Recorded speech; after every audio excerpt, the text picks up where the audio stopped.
Hello, fellow armchair Imagineers. Tiki here, and welcome to the Mitchells versus the Machines SpoilerCast. With us tonight is Blue Dragon 5, along with Claude Karinga. Hello. Hello. Hello. I'm not gonna, I don't know. I don't know what I'm doing with this robot gag. I literally thought of it right as I was pushing the go live, but I was like, oh, do like a little robot voice for the intro. Yep. Picked up on that, yep. Great. All right. How y'all doing tonight? Ready for a road trip. Ready to fight All right. some robots. Yeah. Well, this is the Mitchells versus the Machines spoiler cast. My God. So this is the movie that proves that SpiderVerse was not a fluke, ladies and gentlemen. If Sony Animation somehow is going to go from the Emoji Movie to being the dominating force of the 2020s as far as animation goes, I'm all for it. Buckle up. So, folks, this is the spoiler cast. We're going to break things down character by character here. Hope y'all had a decent Mother's Day. This is more appropriate as a Father's Day movie, but, you know, it is what it is. It came out. Seriously, wouldn't this have been great as a Father's Day weekend release? Oh, it would have been if theaters were open. I'm just saying, like, just hypothetically speaking. But anyways, we got it a month early. We're here to talk about it. I'm going to lay into my thoughts right now. I think this film is, frankly, a kind of a masterpiece, low-key. It's just got so much damn heart. It really, it just, there's a point in the movie, both, like, I've seen it 3 times now.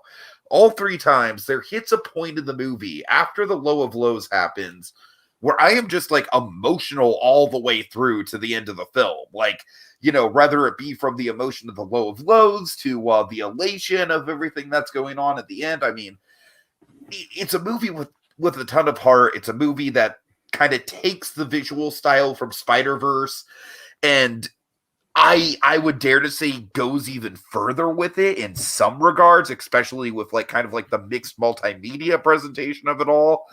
I think the characters are all super likable in their own way. They all have like really, really endearing, memorable moments. I think this is straight up one of the funniest movies, animated or otherwise, that's come along in a while. I mean, it's just firing on all cylinders. I'm glowing about it. I think this is an early contender for best animated film this year. I mean, I like, if there's another animated film that comes along this year that's better than this, then crap, man, we're looking at a top tier year for animation, because this is really something. And I just to get it in there, just because it is a spoiler cast and I don't really know where else we can talk about it. I just want to mention off the top, I am so glad that Furby scene was not spoiled for me. Because as a child of the 90s, having Furby as like a centerpiece horror sequence was just just chef's kiss, just genius, absolute genius. Summon the elder. It was so good. It was so good. I just want to mention that right off top. I feel like people are glowing about this movie, and that's great, but not enough people are reporting on just how amazing that Furby scene actually is. So I just want to get that in there. All right, because we're going to be mostly focused on the characters this time around, but the Furby scene, and then also, like, rewatching it, the scene that immediately leads to the low of lows, you know, like where they're trying to pose as the robots. Like, I don't know where we'd fit that into the conversation either. But my God, that scene's kind of a masterclass in suspense.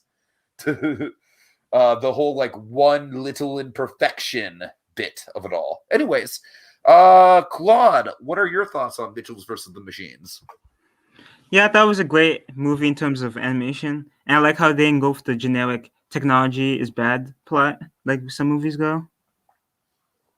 Instead, like, shows a new way of looking at it, how technology can unite family together instead of, you know, like, isolate them in a way. And I also have to agree that this could win Best Picture or win an Annie Award or any type of award for that matter. Unless Luca beats that, but yeah, we'll see. Luca's a question mark, but honestly, man, like as much as I do think Luca looks refreshing for Pixar, it's still the same basic animation style that we've seen. Like I love Pixar, but they've got a house style, and this just kind of breaks that house style. mhm. Yeah. I've seen some people compare the animation style to Grubhub, and I think that's just absolutely ridiculous. Grubhub is way more in line with the Illumination style, in my opinion. Mhm. All right. And also the sibling relationship between Aaron and Katie reminds me of Diplo and Mabel from Gravity Falls, kind of. Oh yeah, definitely. Okay, Dragon, your thoughts? Yeah, so I remember this from the pre-pandemic days with the trailer, Connected, back when I was going by that title, and Uh-huh. yeah, I figured, it was just based on that trailer, and it's, kind of still, it's pretty much the same trailer, only it's maybe a dash more skewed. I'm not sure, but it's basically Sony's stab at the father-daughter bonding road trip on the way to college movie, which we've seen, a couple versions of that over the years. Not the best genre, I'll admit, but can have its great winners, like this, for example. Mhm. And of course, with the robot apocalypse angle, see, when I watched that with that trailer, I was like, oh my god, I'm so invested. I could potentially be really invested in this father-daughter bonding story. And then robot apocalypse, and I was like, well, now I'm a little deflated because that's going to take precedent. My initial impression was like, well, there we go. There we go for the medium. Just it's like taking things at face value, like maybe we're at that point now where we can just kind of have the emotional kind of family father-daughter story, and then we're calling it something cheesy like Connected, like, oh well, there we go, and that's but now again, that was just the thoughts just looking at that trailer. So and you gotta remember, Sony's animation is rather underrated in the grand scheme of things. Because, of course, even pre-SpiderVerse, look at what you have. You have something like Cloudy with a Chance of Meatballs. You got Storks, and also Arthur Christmas. I know it's more Aardman, but still, you have there are a couple of really good hits on the Sony side of the fence. Pre-SpiderVerse. Funny. Are you sure that I thought Storks was Warner Animation Group, but I could be totally wrong about that. You know what? A part of me thinks it's not. You might be Tiki. Actually, you might be right about to that. Google. It's probably Warner's. Really, so. yeah, it's Warner's. All yeah. right. Well, Sorry, point being, all right, fine. Well, you still have Cloudy with a Chance of Meatballs, and you got the Arthur Christmas in your corner for Sony. So Sony has turned out some gems, no question. But so my thought is like, Sony can absolutely make this work. Until like the whole general audience overcompensation with the whole, and there's a robot apocalypse. We got to throw action in there. We can't just go back to the days of a Goofy movie with our perennial bonding trip, apparently. So this Netflix release, just given what the movie that we have and just kind of the way we have Netflix release, in a weird way, I think is the best thing that could have happened for this film, because I think it gave it. I think it gave it an honest shot that it would not have had in an ordinary theatrical release, especially because remember, the whole reason they changed the title back to the original, which was Mitchell's versus the Machines, was Netflix. They hated the whole Connected title. It's like, no, get out of there. What was the original title? Do Mitchell's versus the Machines, man. That's so much better. It tells everyone what they're getting at. So I think it gave it an honest shot, and allowing everyone to watch it, I think just kind of showed how wonderful it is, and kind of proved me wrong with my initial impression of that trailer. It's the imperfect family bonding over what divides them. It's got a lot of genuine heart and reality, despite the technological apocalypse and uprise. It's very enjoyable, and it's a win for Netflix in animation yet again. Netflix is kind of on fire with a lot of their animated works, and I think this yet again goes in the win column for them. So yeah, go smart decision making in animation. I'm all for that. Yeah. Yeah, and also shout out to Arlo the Alligator Boy, which got completely overshadowed by this, rightfully so. This yeah, month. rightfully. I feel like Arlo was a great opening act to this, though, as far as Netflix animated movies are concerned. Look, Arlo can cry into his Netflix series. Okay, Arlo's going to be fine. All right. Yeah. Okay, Arlo can sing all the live long day in his little Netflix series that we got apparently an extended pilot for. It was a good extended pilot, mind you, but still a pilot ultimately. So. Yeah. I give that movie a little bit more credit than being an extended pilot. No, It doesn't- It doesn't feel like 3 episodes of a TV show stitched No, you're together. right. I'm aware. It's not. You're right. It's not that. I'm just saying when you get through all that, you're like, okay, there was a movie. Then, oh well, now we're getting a series of it. So, well, there you go. There was a plan there. There was a plan. I feel like if anything, the last 10 minutes felt like, okay, now this is where the series is going to go. All right, that's nice. I mean, that was good, but now I feel a little used. But we're all good. right. Exactly. Anyway, circling back. All right. So let's break this down character by character, starting with the closest thing that this movie has to a meme unto itself, Auntie. Auntie is the linchpin of this film. He's the offbeat symbol of the movie. He's imperfect with the wall eyes, represents the family. What is this? Is it a dog? Is it a pig? Is it a loaf of bread? What is this? He's the little gentleman. I was searching for T-shirts about this movie on TeePublic, and the most popular one is just like dog, pig, loaf of bread. Go ahead, Claude. You were saying something. I'm sorry. No, I was just saying he's the little gentleman, like they called him. Yes. Oh yes, my he God, is. that little gentleman payoff is perfect. But seriously, though, I love how this dog is the connecting point between the family. It's like the one peace talk of the group. It's the olive branch that it's also the key to saving the day with the big plan with the whole dog cop of it all. Which honestly, I feel like is one of the big kind of like one of the best setups and payoffs that I've seen like this decade as far as like animation goes. I just thought that was just razor sharp, clever writing the way they pulled off that dog pig bread thing. Yeah.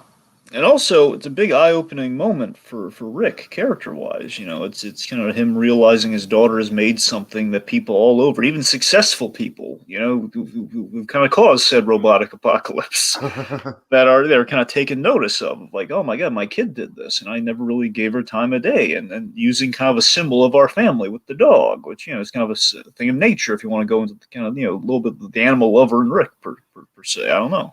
Sure. We'll put a little tuxedo and a little hat. He looks all cute. All right. Yeah, not a lot to say about it because I feel like you said, Dragon, I do feel like he kind of is the linchpin between all the other characters. So, yeah. I feel like we're kind of tap dancing around the other characters with him. But, with a little suit and tie. Yeah. Right. But let's get to, in my humble opinion, the funniest characters in the movie. Eric and Deborah 5000. Yes. Oh, these two are charmers. My God, I love these. Oh my God, we're scary now. Roar! What a delightful duo of adopted family these robots are. Yeah, and Beck Bennett voices one of them. Launchpad himself. Huh. I did not notice that. That's Beck cool. Bennett, and then who's the other one? Fred Armisen? Yeah, Fred Armisen. Oh, I know Fred Armisen. He's great. Yeah. Great comedic duo there. Yeah. I mean, just right from the get-go when they do that little, the walking down the stairway bit, and then they cover their faces. I laughed so hard at them doing the walk down the so funny. But they're so hilariously helpful, It's just like the banter of we're trying to intimidate. Like, no, here's where you go. Man changing his programming. I just think it's so great that Linda adopted these kind fellas. That was We can't leave that robot boy. Are you mother? Yeah, sure. There's this thing with Maya Rudolph these days. Is robots love Maya Rudolph to adopt them and make them, yeah, Big Hero 6 is serious, and now this. Yeah, exactly. That's my point. Aunt Cass. Oh, never have warmer words been spoken by a word processor. Oh God. Aunt Cass. That makes you just want to buy. Makes you want to spend all the money on the Mac, don't it? Imagine Baymax in this movie. You would fit right in, honestly. It would. So speaking of technology, we should just to extend things a little bit here. Let's talk about kind of what gets us this wonderful eclectic duo. What makes a cell phone on arms and legs? Let's talk PAL. Yeah, Olivia Colman. I honestly think she's actually kind of a little bit underrated. In my opinion, this is the Otto style villain from WALL-E done right. Well, because, Otto was fine though. Otto was a weak point of Wall-E for me, but that's Alright. a whole Any- other discussion. That's a whole Alright. other discussion. Fine. I will admit I have to rewatch Wall-E. It's been a long time since I've watched it. Yes, you do. Rewatch it. But no, I think that the key thing here is that she has personal motivation, personal stakes. I thought the intro scene with her just, like, oh, we're going to throw out all the useless trash, and the quick animation detail where Mark's like, pal, no matter what happens, I'll always remember you. And that quick little facial recognition of like, oh shoot, something bad is about to go down. Love how they animate Pal with like the little extending mouth slit. Like she does become pretty maniacal, but I really love that they put the legwork into to give her a compelling motivation. I feel the PAL, just in general, all the technological stuff, I filtered through PAL, is the cleverest and most satirical humor we have in the piece. I think it's really strong. Of course, a lot of fun commentary on where we're at now, especially, I think one of the biggest quivers the movie has, just by complete serendipity, is that amidst the situation we found ourselves in for the last year and a half, it's very topical. It's very much like, yeah, we are really doubling down on the technology, especially. Why does this racket have a chip in it? That too. Yeah, when the Wi-Fi goes out, it's going to be apocalypse. Oh, that's super relatable. Yeah. But again, I think just the writing is. It is a personal apocalypse for me. Seriously, isn't it such a clever I way live in California, Dragon, as you know. Power outages happen. And yeah, it's not fun. It's not fun. Right. But yeah, so Orange crushes in the comments really quick. He says, I was a fan of this movie. My favorite characters were the two robots. Yeah, definitely. They were great. They were definitely the funniest characters for me, Orange Crush. Absolutely. Just pretending to be. It's kind of a fun parallel, though. While it's hilarious, they're trying to pretend to be human. Of course, they become human through the course. So it's kind of nice. They're paralleling the Mitchells pretending to be like all the other families when actually they're not. Mm-hmm. Right. Which is what Pal kind of calls him out on. So I love, the Eric Andre character. He was fun. What did you think of the Eric Andre? Mark Bowman, Tiki. I think he's fine. I don't want to say he's one of the weaker elements of the movie, but I think he's one of the more forgettable parts of the movie. Like, he's got his little pep talk with Rick, but that's about it. I think it's so funny. Just again, I don't want to belabor too much. Just again, the satire and all the technological stuff. Like again, this guy's like a combination of Steve Jobs, Jeff Bezos, and a little bit of Zuckerberg in there. It's just really, it's just really funny. And like, I think the cleverest bit in the whole thing is when Pal gets her revenge by just demonstrating the perspective of the phone. Where he basically has one of the Pal Max, which is even funnier. It's given the HBO Max of it all. It's we're adding Max on things now. Just poking your face and wiping, not washing your hands. Hey, the villain is Max. Max is the bad guy, folks. Right. All right. But I mean, yeah, like the whole facial, all that sort of stuff. Like just the phone's POV, and of course, you designed my replacement on my face. It's like, oh yeah, that wasn't of me. So Pal proposes the big challenge. It's going to come back when we talk Katie, but poses a big challenge to Katie, and honestly, ultimately to Katie, of justify family. You're gonna have to justify family to a phone that has really solid logic. Like, did you know 90% of calls from mom are ignored? Did you know that? It's like, how are you going to defeat that logic? Those are some pretty darning facts right there. Statistics. Yeah. Yeah. Right. So, Dragon, I know you probably disagree with me on this, but this is easily my favorite character in the movie. Aaron Mitchell, it's my boy. Oh, I agree. He's funny. Claude, you hit it right on the head with the Mabel and Dipper comparison. I love it when writers just don't go the traditional like, oh, they're siblings, so they're gonna bicker with each other. I think that Katie and Aaron's relationship in this movie is just absolutely freaking adorable. I love every second of it.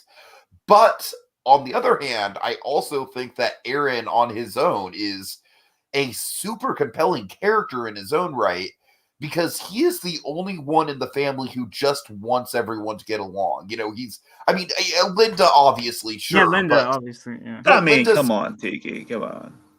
But I'm saying, like, he's the only one who doesn't really have a vested interest. He just wants, like, he's kind of, I guess, in between the Katie and Rick side of things, he's kind of like the middle ground. You know what I mean? That's kind of what I mean. Like, Linda, obviously, she's the mama bear, but, but between those two, he's the one that gets caught in the middle. And I think the most realistic and honestly kind of heartbreaking moment in the whole film is when he has his breakdown over the low of lows with the Katie footage. And what I love about that moment is like I said, it's so realistic, like how he just kind of like slowly starts to sob about it. But I also love, like, in terms of the writing of it, I love how, he was in the room for that moment, but the film does such a good job of recontextualizing that moment, and you can see just how much it, like, I feel like the breakdown is less to do with the lie itself and more to do with, like, just everything that's going on and all the tension between her and Rick that's just kind of been building up. I'm sorry I'm dwelling on this moment, but it really hit home with me. Well, here's the thing with the boy. Here's what we're coming down on him, is that I think he's fine, but comedy-wise, I think he's weak sauce by comparison. Now, the sisterly bond is very endearing. I have no compunction about that. That's his strength as a character, and of course, the big payoff. I mean, again, truly, it is. It's one of the it's one of the kind of the hallmark moments of the film. It gets the whole home movies reveal, which is very key and very pivotal. We need that interaction. That's all fine and dandy. Like they have some fun bits with them, like the whole the love of the dinosaurs, which then leads to the whole dino stop deflatement. That's kind of funny.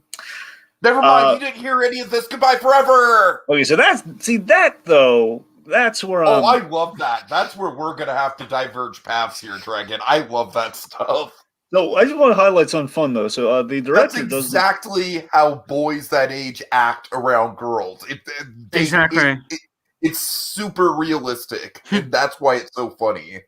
Well, one thing I want to highlight, if I recall, the director does the voice of this kid, and if I recall, now mind you, I can't really look into it too much, but just based on the end credits, like the first end credit pops up, he was the baby of the family during basically the real life Mitchell's experience. So it kind of adds like an extra layer to the kid somewhat. Also, Charlene Yee plays the Posey girl. Do you notice that? Yes, yeah. Ruby from Steven Universe. Yeah. All right. Orange Crush also says, after watching the movie, I looked at the cast and I was shocked and pleasantly surprised. Never even crossed my mind that Mark was voiced by Eric Andre. Yep. Yeah, this is a low-key all-star cast, man. It really is. Mm-hmm. Yeah, even Alex Hirsch is in this movie. Alex Hirsch. I mean, even freaking Conan O'Brien. I mean, that's a kind of a deep pool. Yep. All right. Of course, the whole foolish human air. That was really funny. Okay. And also with Aaron, I just like the whole dinosaur thing is maybe the humor of it gets a little worn, but I just find it super endearing, though. I'm not saying it's bad. I'm just saying I think everyone else is doing a little better than the kid. I hear you. And in the humor department. I also just really want the shirt that he has at the end of the movie. The one with his face on it, or am I thinking of a different? Okay, the one with his face on it. The only reason I really want it is because of the text at the bottom that I just noticed on my most recent. Aaron Soros. No. It's something like "I likest fruit snackicus." Oh god. Okay, that's pretty clever. So yeah, I really think that Mochi is kind of like the linchpin of the plot, but I think Aaron is kind of the heart of the plot for me. I mean, obviously outside of the elk symbol, which we'll get into. Yeah. All right. It's called like a little moose. I didn't know it was an elk. Moose, elk, yeah, it's something like that. You're not wrong. I'm pretty sure it's a moose, Tiki. Why are you anyway? Okay, well, you might. No, you're right. Because the whole like how to say goodbye a moose. Yeah, you're right. You're right. Right, my bad. Don't throw elk at me. This isn't the Elk Lodge from Rocco's Modern Life. We're gonna move on. Okay. But is it a dog or is it a pig? Or is it a loaf of bread? That's the better question. So Linda Mitchell. Maya Rudolph. I think Dragon is because I think she's good. But I think until her big moment in the third act, she's just kind of like the typical supportive mom. I don't really think there's a ton to her character. But that moment was funny though. In the third act. Oh no, it's great. Once she turns into the whole like mom's scary now, like that's wonderful. Like that's a great turn as a character. Like I if thought anything, I feel like they maybe made her a little generic for the sake of that gag really pulling off. Go ahead, Dragon. Sorry. I think Maya Rudolph is perfect in this role because one, up top you have a very honest portrayal of a mother trying to keep the family together, and then of course the deeper thing of just, well, not so much the deeper, like the extra layers that she honestly at the end of the day, Linda just wants to take a decent picture of a happy family together that could compete with the perfect family with the Posies. With the Jennifer Aniston looking That's the mom. thing. I thought the posy thing with her, I thought was a little shallow. Like if that was her main motivation throughout the, once it got down to her kids being the main motivation, then hell yeah, I was invested. But the kids were always the main motivation, Tiki. That was just while they're on the road trip. Okay, that was like the picture jealousy, and we saw that really human moment where they run into the Posies at the dinosaur land place, and you see her like kind of hiding her phone as the Posies are showing their perfect. This is us getting gas. Yeah, they're doing the big jump pose. And my heart goes out to Linda, like, oh, poor Linda. She doesn't have any happy-go-lucky photos that could match that. So again, it's more self-doubt than it's like, hey, I want to thrash the Posies. No, that's true. You're right. You're right. That's a good point. And again, she deeply. I love how, of course, it's lovely how she adopts the robot children, of course. Like that's really nice. But again, it's just a very honest portrayal of a mom trying to keep things together and trying to play peacemaker and trying to like, your dad's making an attempt here. Let's give it a shot. What do you say? And of course, nothing tops. That was Mom's scary. Nothing tops like with the Kill Bill music coming in as she's like, my boy. Oh, it's perfect. It's perfect. She goes full Rambo over her baby boy, Mama Bear is going crazy, and of course, like she destroys the Streamline bots, which are immune to the whole dog pig loaf of bread of it all. It's just utterly hilarious and awesome. And Maya Rudolph killing it. Also, my favorite low-key gag in the whole film is when really like I was going in the movie, was like, I don't know, but then it instantly got me. That came with the frame. The whole gag. Oh yeah, totally. And just Rick's like, "Well, that picture looks good." It's literally a stock. That came with the frame. That was the gag. Like, okay, now we're in a Sony. This is the Sony comedy, like kind of Lord Miller-ish comedy. Yeah, okay. yeah. That's good. One other gag that I need to mention, just because it vividly reminds me of my own mother, just the noise that she makes, is that moment during the big mall chase where she stumbles onto the massage chair, and Katie tries to pull her out off of it, and she's just like, no. Like I swear to God, my mom makes that exact same noise. The whole like, no. Oh God. Oh my God, it's impeccable. That's like such a mom noise. That's a perfect moment. All right, and then let's get to the big centerpiece of the movie. And my God, there's quite a bit to break down here. Katie and Rick. So let's start. Do you want to start with Katie or Rick? I figure they're going to kind of intersperse, but I mean, let's start Katie, maybe. I mean, okay. So Katie, first of all, big credit to this movie for kind of like low key having the first lesbian main character in an animated film. I like that they didn't like shove it down our throats at all. I like that they didn't politicize it. It was just kind of like quietly happening in the background, and that's absolutely the way I think diversity like that should be done. Is not just like, hey, look, we got this person up in lights. No, it should just be like a natural part of the character. Do we know if that was confirmed, or is that just I think it's definitely confirmed at the end of the movie with the line, the obvious line. The whole like, oh, are you and Jade a thing? Are you bringing her home? Like, it's got to be confirmed. There's no way it's not confirmed. Oh, I think I missed that exchange, but okay. Oh yeah, no, there's definitely an exchange with her mom where she's like, "Oh, are you and Jade a thing now? Or are you bringing her home?" And she's like, "Whoa, easy, mom. It's only been a couple weeks." That's a good point. Anyway, sure. I mean, points on that for sure. I mean, anyway. So Katie, though, she's the filmmaker. She's very rooted. I love diametrically how opposite our father and daughter are. Katie is very rooted in the future and modern, basically the modern meme audience in terms of her filmmaking. She's very memey. And I gotta tell you, it's very surreal to watch a movie like this and be closer in age to the parent than the kid. I gotta tell you, that's a new experience for me. And it's and it's kind of a trip because I'm like, oh god, there's literally like a whole generation of kids that's like now going to film school, and here I am. But speaking of that, Tiki, from looking at the other side of the fence, yeah. I gotta tell you, so her being very, kind of the modern meme-oriented audience and kind of tailoring that pretty much to her filmmaking from the get-go, I like that Rick is justifiably, like, Rick isn't just, like, being completely, like, cold-hearted or really just kind of, like, completely closed-minded. I mean, I think Rick is justifiably worried about, narrowing, I think he's justifiably worried about Katie and, like, I don't know what I'm looking at here. And I think he's just however, he's narrowing his focus to his experience of his own fear, with the cabin in the woods of it all.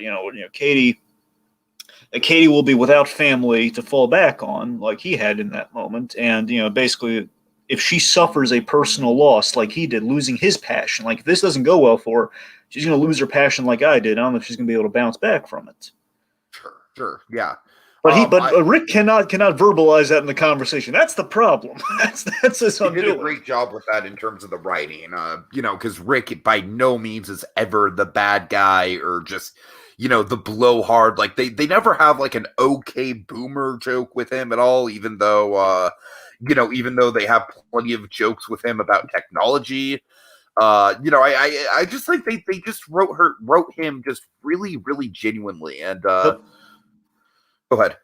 The moment that signified that, Tiki, was that mirrored moment of why is she like this? Why is he like that? They broke the laptop. Like there's that moment of like kind of cool down introspection between the two sides. As it shows you, these two are definitely our focus in the movie. They're in the same boat, but they're having the same issue, but just on a different end of it.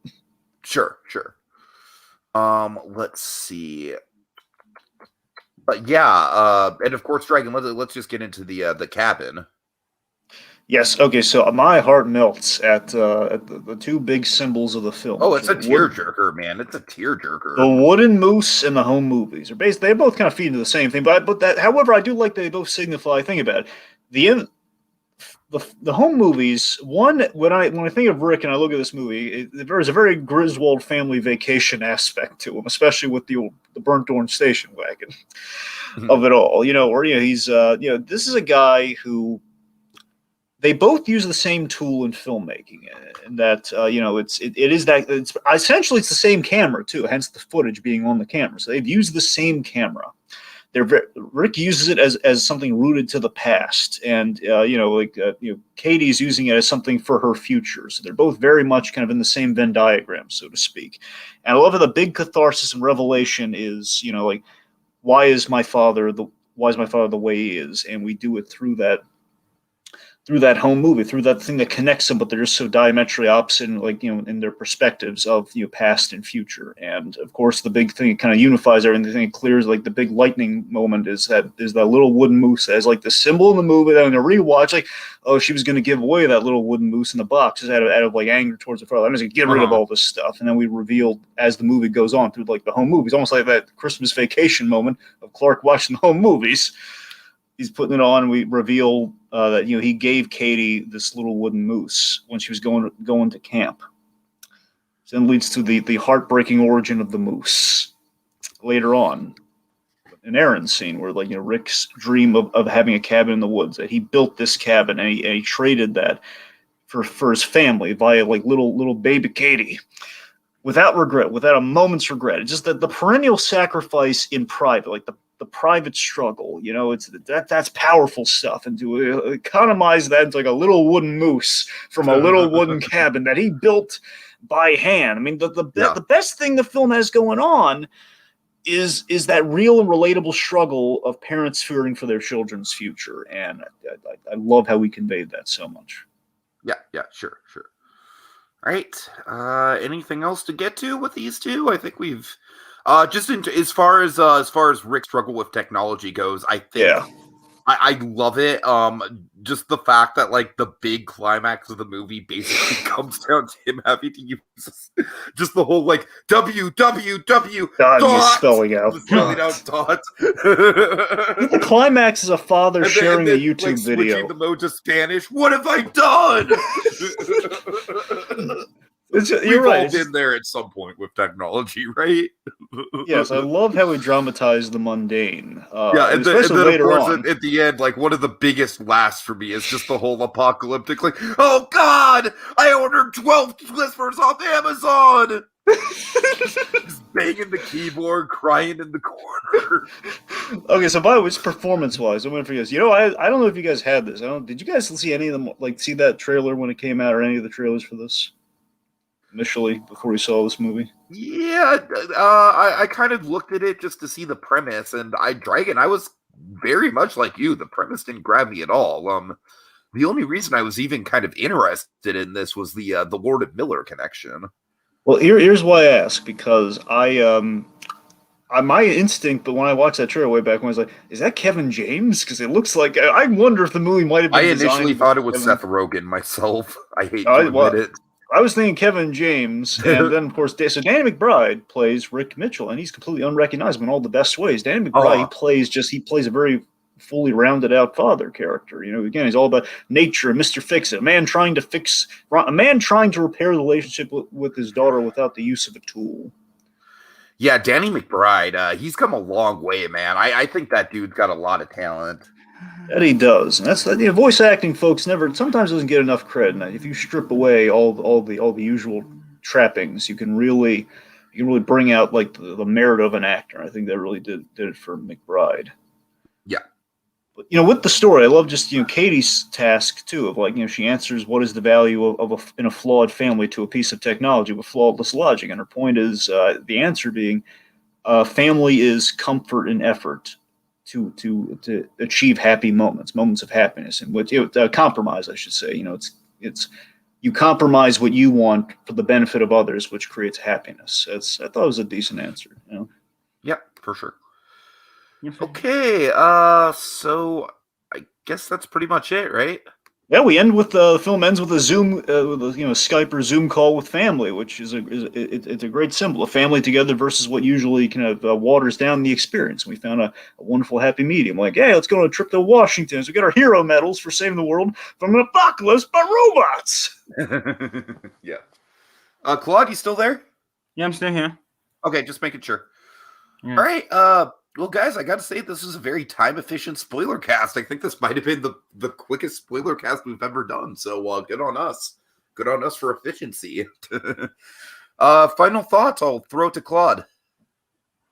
Yeah, my final thoughts is this was an enjoyable family / father-daughter / technology movie. And this definitely shows the future that Sony has when it comes to anime movies, especially on Netflix, which I'm pretty sure they have another one coming out this summer. But overall, I think it's a great film. Can't wait to see what they have next in store. Right, Dragon? Yeah, final thoughts for me. Again, ultimately, I think the crazy situation of kind of the life we've been trying to get over for the last year or so has helped this film find the right audience, and in some ways made the story more relatable and timely than it ever has been before, with families both being challenged and brought together through the use of technology. Again, more than ever before. It's a great father-daughter story. Sony has yet again impressed us all, with their animated prowess in a clue way no one really saw coming. It's like Spider-Man. That's an instant. Okay, well, you'll be hard pressed to find someone who's not going to be excited to see a Spider-Man movie, let alone an animated Spider-Man movie with pretty much all the different Spider-Man in it. And and I think Sony on the whole, they really should stick to their animation guns because it's been working wonders for them compared to some of their live action efforts of late. So yeah, this is. I mean, let's be honest. Like Lord and Miller are their super weapon. Well, no question. Right. So yeah, final thoughts, guys. I'm just going to go ahead and paraphrase Mark Sipka when I say it's another pop Lord and Miller Grand Slam. All right. Have a good night, everyone. Pain makes me stronger. No, I hate dinosaurs, and I hate you. Goodbye forever.